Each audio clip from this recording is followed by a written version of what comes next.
జార్ఖండ్ వెళ్తున్న ఓ private bus Ichchapuram జాతీయ రహదారిపై లొద్దపుట్టి గ్రామ సమీపంలో అదుపు తప్పి బోల్తా పడింది. అయితే ఈ ప్రమాదంలో ఎవరికీ తీవ్ర గాయాలు కాలేదు. సుమారు 60 మంది ప్రయాణికులు ఈ బస్సులో ప్రయాణిస్తున్నారు. ఇందులో కొందరు ప్రయాణికులకు మాత్రం స్వల్ప గాయాలయ్యాయి.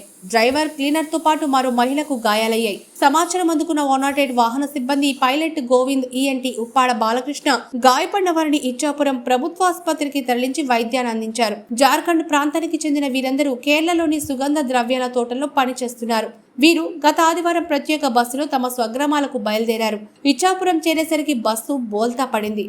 ప్రయాణికులు ఎవరికి ఎటువంటి ప్రాణాపాయం లేకపోవడంతో అందరూ ఒక్కసారిగా ఊపిరి పీల్చుకున్నారు.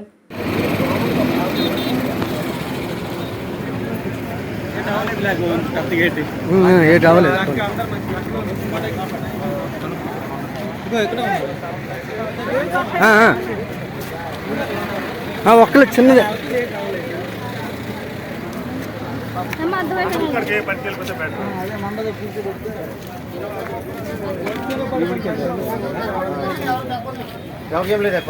చూడు, ఇంకో బండి కావాలంటే రప్పిస్తున్నాను.